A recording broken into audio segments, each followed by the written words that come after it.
Our next speaker, he has been in the region for many, many years. Michael Warren. Years ago, he was the CEO of the Asia region for Getronics. If you're in the telecoms industry, you'll know that's certainly a major operation. He then first got, at least one of the first times he got experience in Philippines was as the CEO of the Asia region for DataOne, which is a major data center operator, and helped to set up the data center operation in Philippines that still exists today and still is one of the country's leading data center operations. When I met Michael, he was running the Asia region for LogicaCMG, and during his time, he set up IT operations in Philippines. That is still today a major operation. Now it's been sold to another company called CGI, but certainly he established that organization and others in the region. So now he's with the Malaysian Multimedia Development Corporation, and we'll welcome Michael Warren to the stage and give his story.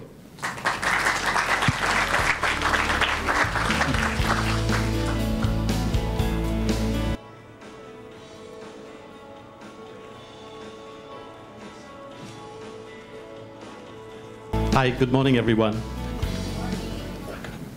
Okay, so my slides are going to be slightly different. I'm not going to have too many statistics or details, lots of photos. How many of you have never been to Malaysia? There are some people who have never been to Malaysia. Most of you have been to Malaysia. Fantastic. Okay, so I am a Malaysian. So I was born in Malaysia. I grew up there. I've traveled the region. I've worked around many different locations, companies. I worked in New Zealand, Australia, Hong Kong, Indonesia, Singapore, the States for a while. And I kind of semi-retired in 2008. I kind of stopped working, and I said, I've done all I need to do. I can stop. And 3 years later, after sitting on a number of boards of companies and all that, I got bored. You know, I wanted to go back to work and all that, and the Malaysian government called me up. I was living in Singapore at the time. They said, do you want to come back and do something for the government? I've always been on the industry side. I'd never worked for the government before. And so they called me up and I said, you're joking. Who goes and works for the government? You know, the government is the other side. You know, they don't understand what we do, and why should I? But you know, it got to a point where I said I wanted to get involved in trying to make a difference in Malaysia. Now, the reason I'm here today is to talk about a bit more about what we do, to give you a flavor of what's happening in Malaysia in the BPO and shared service industry. It's not to entice companies from Philippines to come to Malaysia. That's not the goal of what I'm planning to do here. Right now, we're at the focus of the ASEAN Economic Community. 2015 is when the 10 countries of Southeast Asia come together as one economic community. You know, the question really is, Malaysia by ourselves, Philippines by yourselves, and each of the countries in ASEAN by ourselves, we are prominent, but we're not prominent really in the eyes of the world, compared to, say, US or India or China. You know, so really my challenge is, you know, as we move forward over the next 5 years, 4 or 5 years, can ASEAN become the BPO capital of the world? That's what I would like to see. You know, when people engage, they don't engage with Malaysia or Philippines or India. They engage with ASEAN. And how can we make it easier for the companies in this room? Either if you're doing shared services, if you're doing outsourcing, if you're trying to do business between countries, how can we make it easier for you at the government level, from tax, from finance, from skills, from talent, make it easier for you to work cross-border across the region? Okay, so my details are there. I would welcome anybody who wants to connect at any stage. I'm going to start off by saying, okay, why Malaysia? There is a video that I've brought up, and I'd like to ask people to go into the video if possible.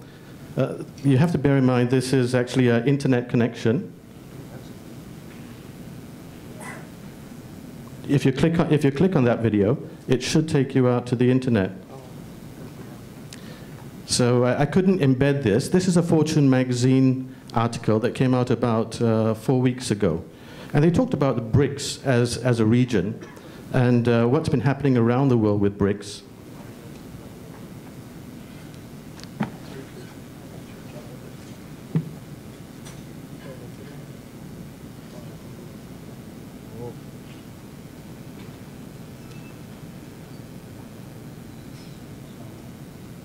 It's not working, yeah?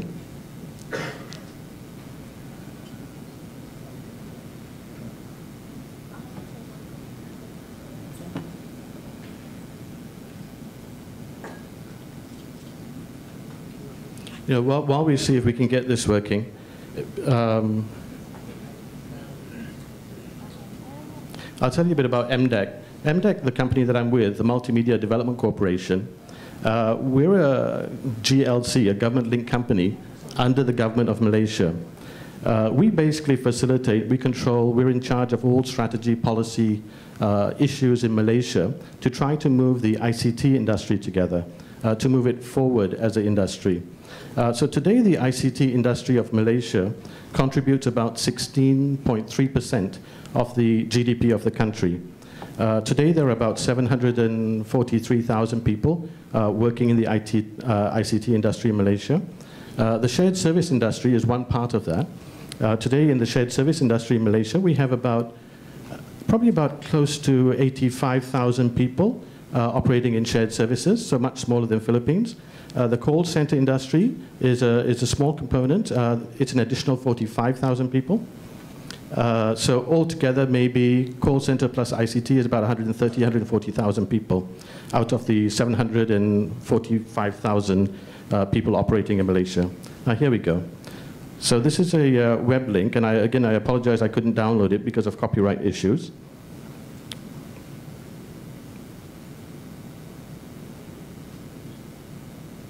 Yeah, if you can just put it into full screen mode, please.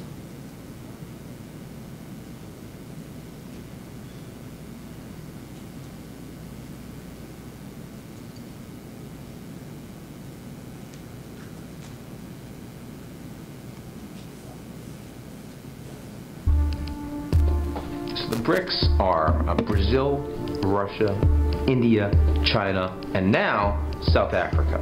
And those are the emerging markets, the developing economies that are supposed to be the world changers. The BRICS are losing momentum in lots of different ways. In China, it's just a natural consequence of the country getting richer. China is now the world's second largest economy. It's going to be the world's largest economy probably within 10 years by pretty much any measure. Other emerging markets, on the other hand, have done radically differently. In Russia, pretty much everything that could go wrong is going wrong. Some of it's not their fault.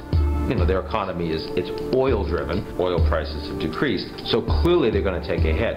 Add to that the invasion of Ukraine, which has led to very significant sanctions, and suddenly Russia's not an emerging market, it's a submerging market. Brazil, recent expectations from the IMF is that their growth will be 0.3%. The United States is actually growing faster than 3 of the 5 BRICS, and as a consequence, no one's talking about the BRICS anymore.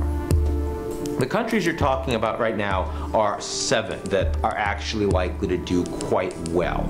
Mexico and Colombia here in the Western Hemisphere in Latin America, Kenya in sub-Saharan Africa, several in Asia, Malaysia, Indonesia, and India, and then in Europe, one outlier, because Europe's performing pretty badly, Poland.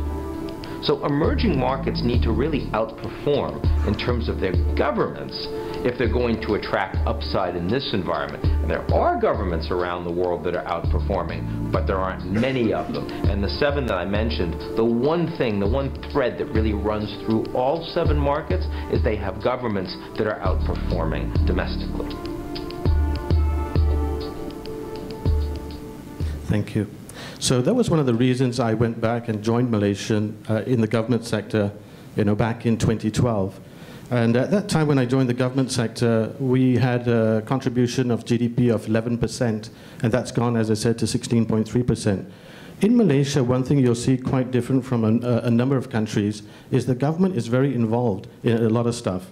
Now, one thing we have to be careful, when somebody says, I'm from the government and I'm here to help, probably means trouble, yeah? So, don't go there.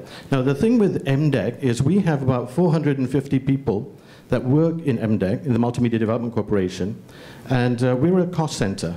We don't charge for anything, and almost all of us are from the industry. We are that link between the government and the industry.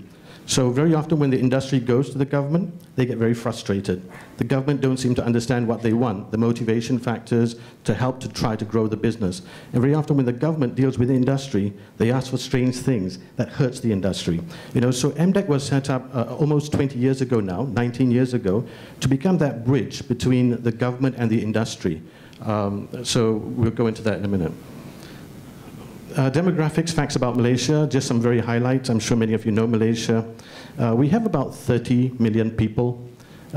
We've had one government since independence. Doesn't necessarily mean good or bad. I mean, some people say they like change. But one thing that's good about that is that we've one consistent framework policy. Things that are put in place 30, 40 years ago, those same frameworks are in place today, and a lot of things change. Malaysia is a multi-cultural, multi-racial society. I am half English, half Indian, born in Malaysia. My first wife her mother was half Chinese, half Indian. Her father was half Swedish, half Indonesian. My second wife was Chinese. I'm available right now. I am divorced twice, if that helps.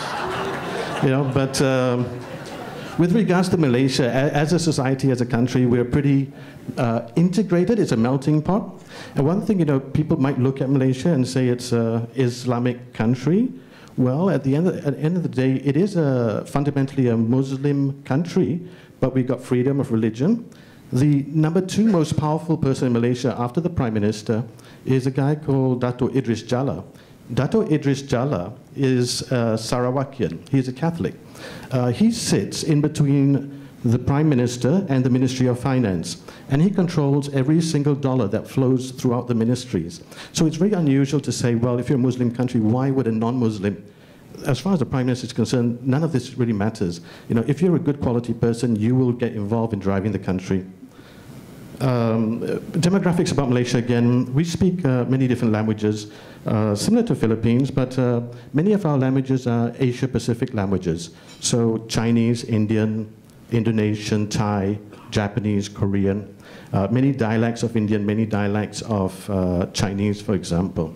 So it's generally when companies come to Malaysia, if they say that they want to set up a call center or some transactional related services that is mainly English speaking, even me, and I'm in charge of all investments, all investors coming into Malaysia, and I'm also in charge of Malaysian companies going overseas. I will tell these investors right up front to say, gents, I think you're wasting your time, or ladies, I think you're wasting your time. You should go to Philippines, because 6 months down the road, you'll find better talent, better quality people at a better cost in Philippines compared to Malaysia. So why don't you go and look at that? Malaysia's sweet spot is if you're doing multi-language support across the region, and also if you're doing finance, those are areas, especially in finance, BPO, and shared services, those are areas that are growing very well. A lot of the numbers that Dan put up this morning are very similar to Malaysia. Malaysia's BPO industry is growing very well. We saw growth figures of 22, 24% a year, year on year. In 2013, we saw the growth rates for finance running at about 34, 35%. So the business is growing, and it's doing well. The evolution over the years, Malaysia, we came from an agricultural-based background. Palm oil, tin, cocoa, rubber. We're among the largest producers in the world. Back in 1992, the Prime Minister at the time said, if we're a commodity-driven marketplace, this is a problem, because when we run out of commodities, we run out of things to sell. And what do we do after that? We need to become a knowledge-based society. So he looked around the world, and he said, I want to build a Silicon Valley in Malaysia. A dream starts somewhere. It was improbable that would happen. But he picked up the concept of the Silicon Valley, and he started something called the Multimedia Super Corridor. It is a piece of land or territory, 15 kilometers wide by 50 kilometers long, stretching from the Kuala Lumpur Twin Towers out to the airport, the Kuala Lumpur International Airport.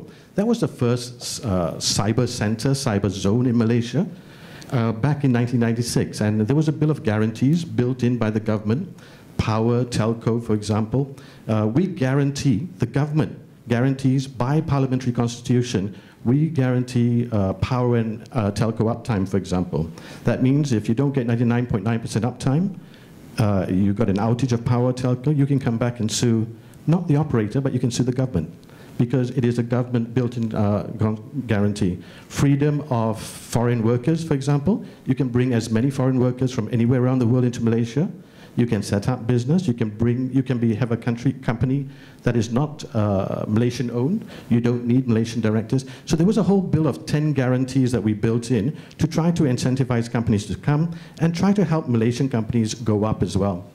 Over the years, that has gone well. Today we started with 50 companies back in 1996, international companies. Today we have about 3,500 companies operating in the Multimedia Super Corridor, and it operates across 39 cyber zones all over the country.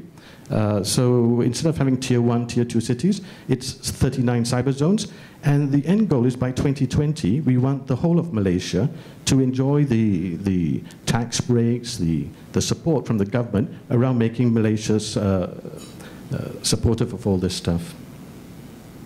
Lifestyle and people, I spoke about the multi-language, multicultural people. The cost of living in Malaysia, we are not the cheapest country in Asia, definitely. So if people are looking for costs, I would always tell them if you're talking about outsourcing and you want to put business in Malaysia, don't waste your time. You'll find much more cost-effective locations, not cost-effective, cheaper locations, Bangladesh, Pakistan, and all that stuff. You'll find cheaper stuff. Malaysia is cost-effective. And we tend to do quite well in cost. Our infrastructure is very good. Power, for example, we've got a very high availability of power, very good for data centers and all that. And the power rate is the 7th cheapest in the world in Malaysia. So it's very stable, very high availability power. The roads, infrastructure, rail, very accessible across the country. The location of Malaysia as a near shore to Singapore, many multinationals, when they come to Asia, they end up, when I say multinationals, I'm probably referring to companies coming in from Europe, US. They will come into Hong Kong, Singapore as their financial headquarters, and then set up offshore centers around nearby. So I think in Philippines, you pick up a lot from Australia, from US, and various others. Malaysia, we pick up a lot of business from Singapore, the natural flow over from Singapore. But also we pick up a lot of business for companies coming in, wanting to look around the region, supporting India, supporting China, and so on. In the last 18 months, we've seen a lot of movement in from Japan. A lot of Japanese companies have started to move into Malaysia, bringing a lot of their business also from there. Sorry, that golf course that you see is one of the favorite golf courses that we tend to play at. On a monthly basis, we have a golf tournament with our clients and all that stuff. And within the vicinity of Kuala Lumpur, we've got about 80 golf courses. So very good lifestyle there. If anybody wants to get back to playing golf at 5 in the morning, very welcome. The one thing that is quite different in Malaysia is the economic transformation journey. We've got this thing where we say, by the year 2020, Vision 2020, by the year 2020, we want to be a fully developed nation. So today as a country, we're a developing country. 4 or 5 years ago, when we started measuring our income per capita, it was about $6,400 US. Today it's $10,900 US. Income per capita means the average income of a person, from the richest person in the country to the poorest person in the country, from prime minister right down to the lowest. If you take the richest to the poorest and you average out the yearly salary, that works out the average income per capita. So in Malaysia, the goal is to get to 15,000 US dollars by the year 2020. What we're doing right now is we're moving towards 2018, early 2019. We expect to get to that 15,000 US dollars income per capita in Malaysia. So all things look good, everything's on track, and the economic situation is growing. Last year, we had the best investment year for Malaysia over the last 11 years. The amount of investment grew dramatically. A lot of it was domestic investment. 67% was domestic. So multinational, international investment is coming in. But one thing in Malaysia, there is a lot of business on the ground, a lot of business being developed in Malaysia. 2020, we want to become we want to, as I said, become a fully developed nation. Two things must happen. We must bring investments into the country, and we must create jobs. And as money comes in and jobs are created and the money is shared around to the people, the average income level goes up, and then we get to that, we become a developed nation. For companies to invest in Malaysia, we've transformed a lot of the way that we do business in Malaysia to become bill, operate, run, or bill, operate, transfer type operations. Those days we used to have a lot of system integration projects where we have mega projects and people put a project on the ground. Many people will build stuff, and after a while it becomes a white elephant. It doesn't work, or it disappears down a hole, or something like that. So 2009, in order to address technological issues, corruption, various other things, we put in this organization called Pemandu. And Pemandu means driver. Basically, they're the SLA, KPI component of the Malaysian government. Pemandu looks at every single government project running in Malaysia, every economic transformation program running in Malaysia, and every Friday afternoon, the head of Pemandu, Idris Jala, he gets a report back from all the ministers in Malaysia about all the projects going on. And every Monday morning at 10 o'clock, the Economic Council is met, and the Prime Minister is there, and he gets a report card on all the projects happening in Malaysia. Today, there are 198 economic transformation programs, we call them entry point projects, that are running in Malaysia. These are all multi-billion-dollar type projects. Example, we've got a high-speed train being built between Kuala Lumpur, the capital of Malaysia, to go to Singapore. It's a 90-minute train ride from the heart of Kuala Lumpur to the heart of Singapore, point to point. That costs about $10.2 billion as a project. It is a build, operate, run project.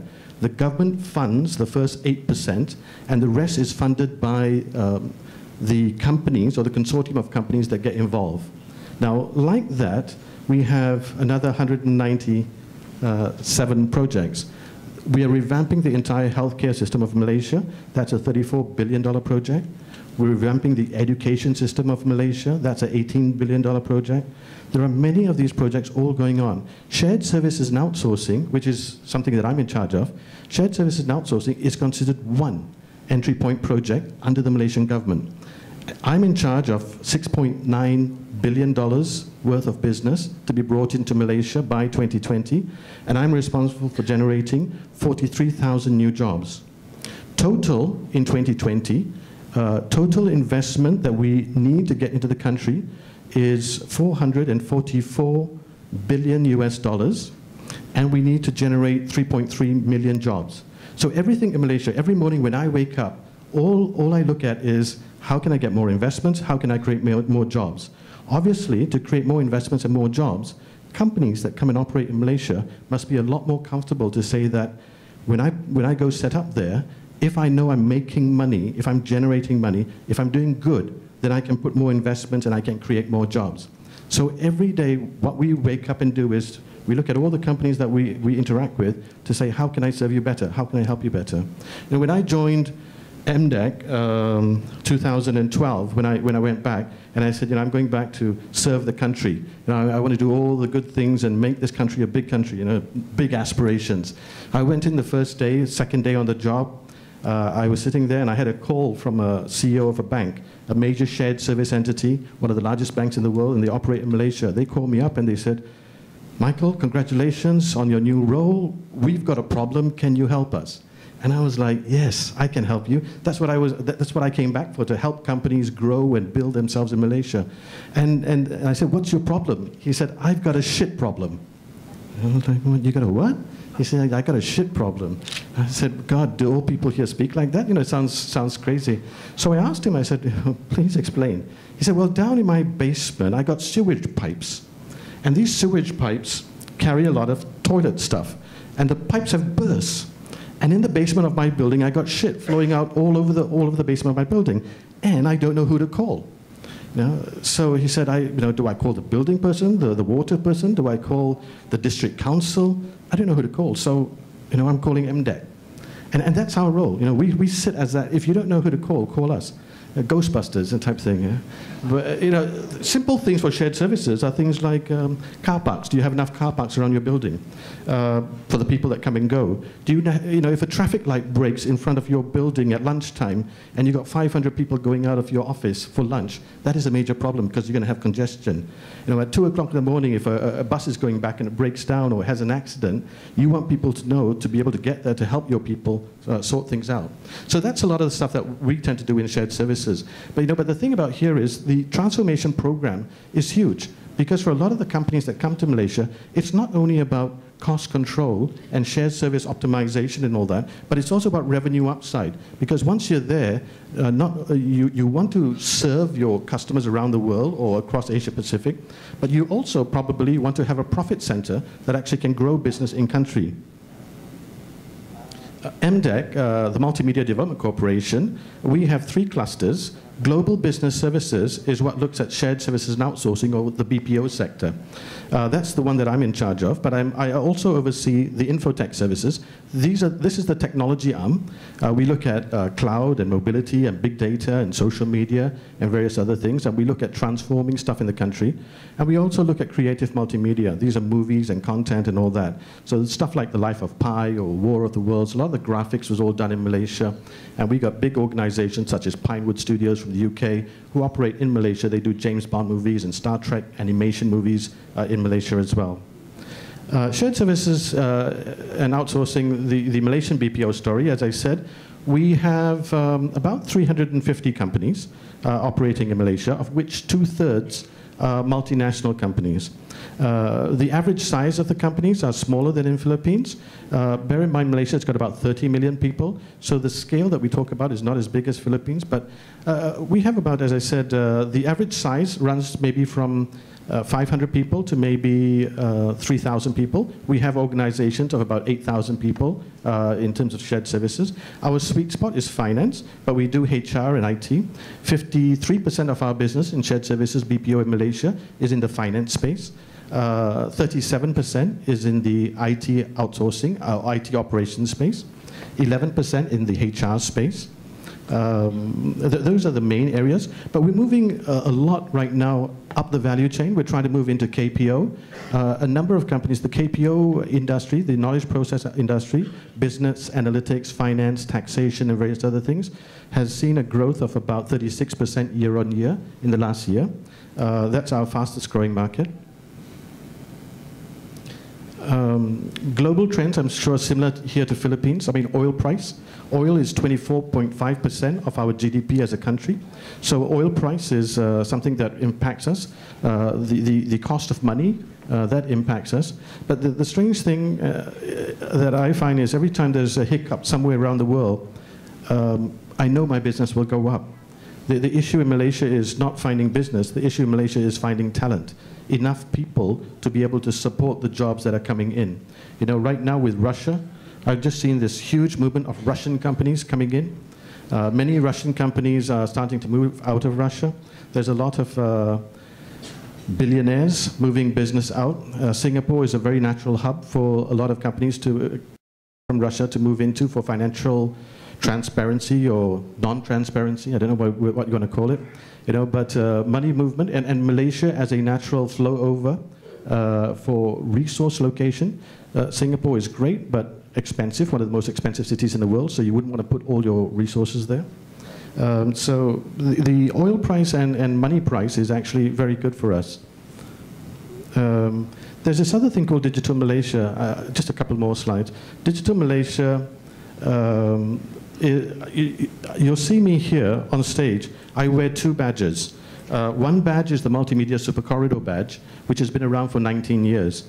And that is all about getting companies to come in to do business in technology or finance, technology or BPO or creative multimedia. The other part of what I wear here is called Digital Malaysia. You know, the Prime Minister who brought in the Multimedia Super Corridor, Dr. Mahathir, back in 1996 when he set it up, he said, you know, let's get the companies in, and that was great. And today, as I said, it contributes 16.3% of GDP. But, you know, about 3-4 years ago, the Prime Minister, the current Prime Minister, Najib, looked at this and said, you know, it's great you've got lots of business coming in, ICT, transactional work, high-end work and so on. But the man on the street doesn't seem to be feeling the difference. The hawker that sells food, or the small shop guy, all these guys don't seem to be using more technology. How can we make technology more accessible to the people on the ground? 40% of Malaysia's population still falls into the poverty range, into the below average range. We call them the bottom 40% of the country. That means anybody who earns less than 3,050 ringgit a month, 40% of Malaysia's population falls into that space. So when we started Digital Malaysia, it was about how can we use technology to change people's lives, to help take them out of that bottom 40 category and move them up the value chain. So today, out of 30 million people in Malaysia, about 12 million, well, not today, 4 years ago, 12 million fell into the bottom 40 category.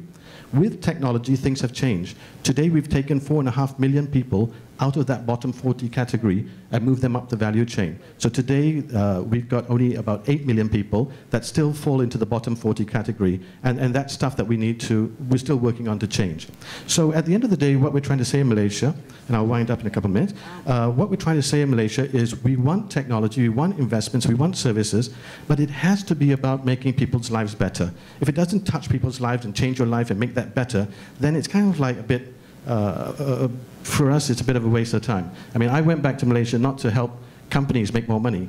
It was to make the country a better place. Yeah, and so, you know, this thing with, well, I'll go into this.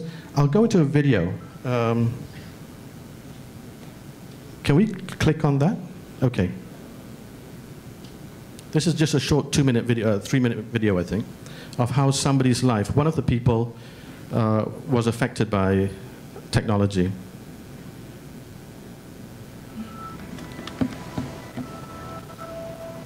Kami sekeluarga memang bergantung pada rumpai laut ini.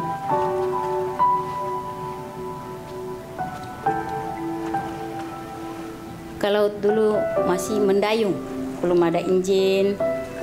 This is a seaweed farmer bulan puasa 1 bulan in Sabah. Nggak kisah panas, hujan pun kalau boleh tahan ditahan. Kalau kita tanam ini rumpai di laut, kita 2 orang kah atau sendiri, sikit 45 hari baru boleh tuai. Kadang-kadang ada tiram-tiram tumbuh juga melekat situ, itulah. Bila musim rumpai berpenyakit, kami tidak boleh jual.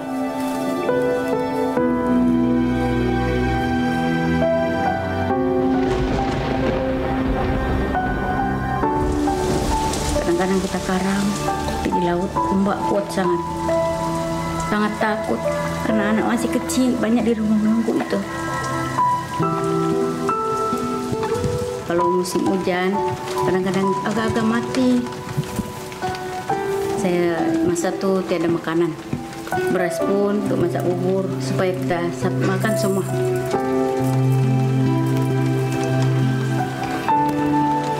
Makan bubur pun sekejap hilang, lapar lagi.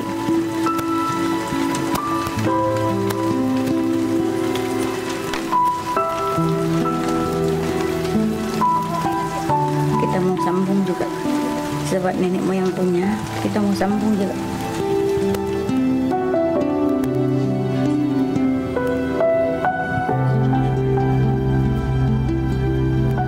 Anak saya lah yang seronok sangat mau belajar internet.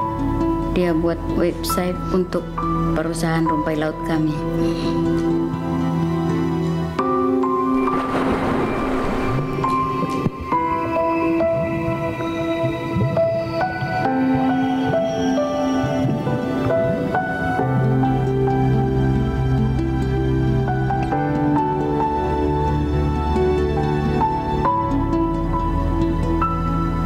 Sekarang perniagaan kami maju selepas kami menggunakan internet.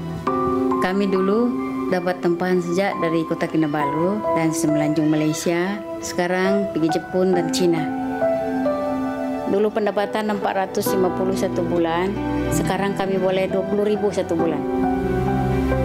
Saya Kabila binti Abdul Hasan, pengusaha rumpai laut dari Kuna, Sabah.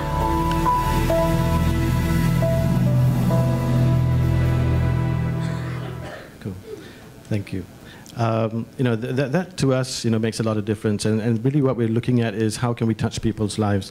That lady, her daughter came, attended one of our classes when we were doing free education around the country. And, you know, to go back and see how that has changed people's lives makes such a difference for us.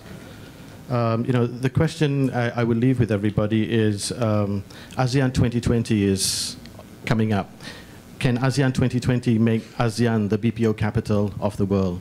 What can we in this room do together as ASEAN?